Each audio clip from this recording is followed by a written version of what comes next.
మరి chief whip గారు ఆంజనేయులు గారు, అదేవిధంగా ధనంజయ రెడ్డి గారు, ఎంతోమంది పెద్దలు ఈ స్కూల్లో జరుగుతున్న ఉన్నతమైన స్థానాలకు వచ్చారు.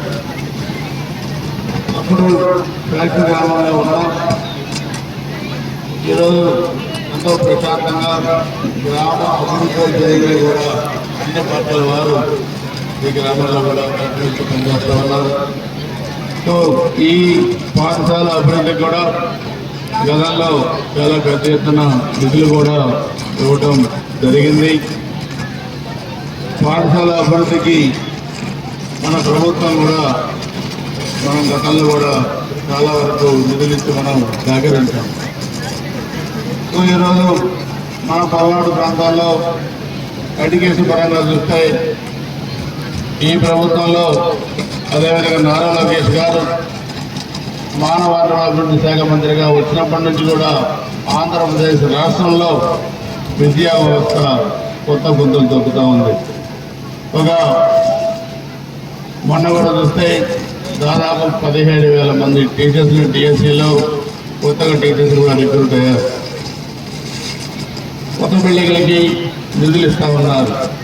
అనేక సౌకర్యాలు కల్పిస్తూ మిడ్ డే మీల్స్ కూడా పాఠశాలలో స్కూల్స్లో ఒక నాణ్యత కలిగిన సన్న పేరు కూడా ఇచ్చి మిడ్ డే మీల్స్ కూడా చాలా బాగా పెడుతూ ఉన్నారు.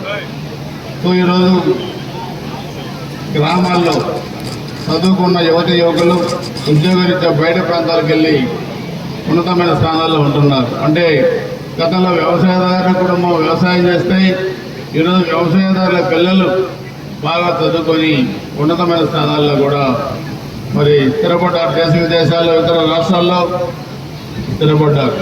సో అందుకని ఈరోజు మనందరం కూడా ఆలోచించాల్సింది, గౌరవ ముఖ్యమంత్రి చంద్రబాబు నాయుడు గారి ఆలోచనలకు అనుగుణంగా ఈ రాష్ట్ర అభివృద్ధి ధ్యేయంగా కూడా మనందరం పనిచేసుకుంటూ గ్రామాల అభివృద్ధి ధ్యేయంగా ముఖ్యంగా మన పిల్లల చదువు విషయంలో తగు జాగ్రత్తలు కూడా తీసుకొని, ముఖ్యంగా 10th క్లాస్ పిల్లలు ఉన్నారు.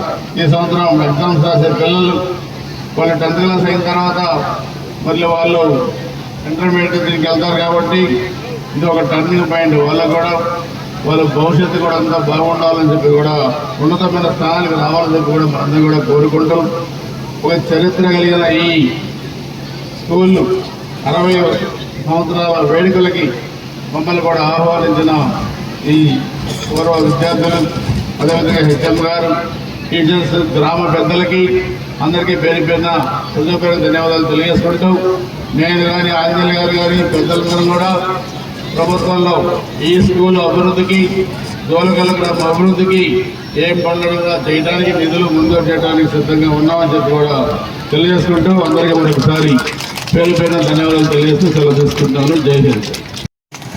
60 సంవత్సరాలు పూర్తయింది. 1977-78 సంవత్సరంలో నేను 6వ తరగతి ఇక్కడ హై స్కూల్కి వచ్చి చదువుకున్నాను. గుత్తికొండ నుండి రోజు నడిచి వచ్చేవాళ్ళం. ఆ విధంగా ఇక్కడికి వచ్చి చదువుకున్నాం.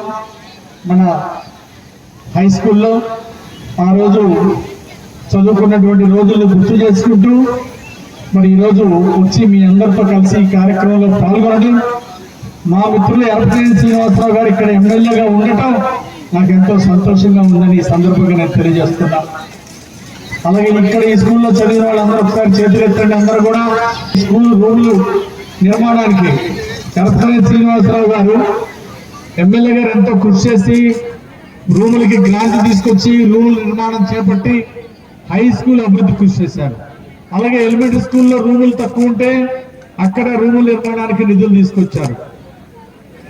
ఆ విధంగా ముఖ్యమంత్రి చంద్రబాబు గారు ఉన్నప్పుడు ఎర్రపనేని శ్రీనివాసరావు గారు పెద్ద ఎత్తున నిధులు తీసుకొచ్చారు.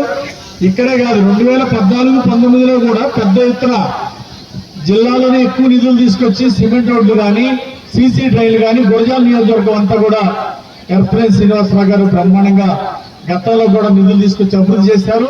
ఇప్పుడు చేస్తున్నారు. అహర్నిశలు కష్టపడుతూ ముఖ్యమంత్రి చంద్రబాబు గారి ఆశయాలను ఆచరణలో పెట్టి మరి గురజాల నియోజకవర్గాన్ని, పల్నాడు జిల్లా అభివృద్ధికి ఎంతో కృషి చేస్తున్నటువంటి మిత్రులు ఎర్రపనేని శ్రీనివాసరావు గారికి ఒకసారి గట్టిగా చప్పట్లు కొట్టి అభినందనలు తెలియజేయాలని కోరుతున్నా. చంద్రబాబు నాయుడు గారికి, ముఖ్యమంత్రి గారికి చాలా ఇష్టం ఎరపతినేని శ్రీనివాసరావు గారు అంటే.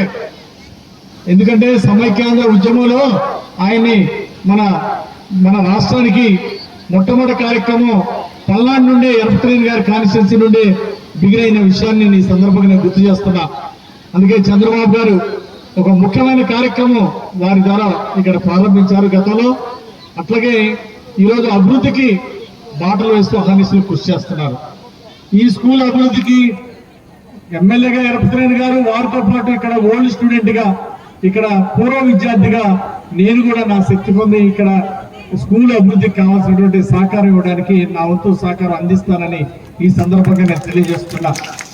అట్లాగే నా క్లాస్మేట్స్ కూడా గుర్తుకొండ నుండి నాతో పాటు ఇక్కడ నడిచి వచ్చి చదువుకున్న వాళ్ళు, నా క్లాస్మేట్స్, జూనియర్స్, సీనియర్స్ కూడా, అలాగే జోలకల్లో చదివిన వాళ్ళందరూ కూడా రావడం నాకు ఎంతో ఆనందంగా ఉంది. ఇప్పుడు కొంతసేపు మీటింగ్ అయిపోయిన తర్వాత కొంతసేపు ఇక్కడే ఉండి మనందరూ కూడా ఈరోజు చంద్రబాబు గారు ఆశయం ఒక్కటే, గ్రామాల్లో కక్షలు, కార్పణ్యాలు, గ్రూప్ తగాదాలు కాదు, అవి వద్దు.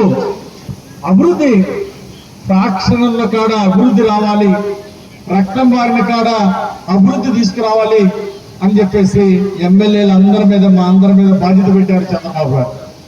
అందుకే ఈరోజు పల్నాడులో ఎక్కడ చూసినా ముఠా కూడా లేవు. అభివృద్ధి ఆశయంగా పండ్ల తోటల పెంపకాలు, రైతులకి అగ్రికల్చర్ వ్యవసాయ కనెక్షన్లు ఇవ్వడము, ఇవన్నీ కూడా అభివృద్ధి ఆశయంగా సమిష్టిగా గుంటూరు పల్నాడు జిల్లా ఎమ్మెల్యేలు అందరూ కూడా కష్టపడి పనిచేస్తున్నాం. చంద్రబాబు గారి ఆశయం సాధించడమే 2047 కల్లా స్వర్ణాంధ్రప్రదేశ్ సాధించే దిశగా రాష్ట్రాన్ని ముందుకు తీసుకెళ్లడమే ఒక బాధ్యతగా మేమందరం కలిసి సమిష్టి కృషి చేస్తామని చెప్పి ఈ సందర్భంగా తెలియజేస్తూ, ఈరోజు పూర్వ విద్యార్థులందరినీ కలుసుకున్నందుకు నాకు చాలా సంతోషంగా ఉంది. సుమారు 47 సంవత్సరాల క్రితం ఇక్కడ ఈ స్కూల్కి వచ్చి ఇక్కడ చదువుకున్నా. మళ్ళీ 60 సంవత్సరాలు పూర్తయిన సందర్భంగా కమిటీ వాళ్ళు వచ్చి ప్రత్యేకంగా ఎరపతినేని గారు వస్తున్నారు, మీరు కూడా రావాలని నన్ను ఎంతో ప్రేమతో ఆహ్వానించినందుకు పూర్వ విద్యార్థుల కమిటీ మిత్రులందరినీ కూడా నేను ప్రత్యేక ధన్యవాదాలు తెలియజేస్తూ, తప్పనిసరిగా రాష్ట్ర అభివృద్ధిలో అందరూ భాగం పంచుకుందాం. క్లాస్మేట్స్ గా అందరూ కూడా కాసేపు కష్టాలు పంచుకొని అందరూ ఈ సందర్భంగా కలిసిన అందరికీ ప్రత్యేక ధన్యవాదాలు తెలియజేస్తూ, నాకు ఈ అవకాశం ఇచ్చిన కమిటీ పెద్దలకు, మీ అందరికీ, మిత్రులు ఎరపతినేని గారికి అందరికీ ధన్యవాదాలు తెలియజేస్తూ సెలవు తీసుకుంటున్నా.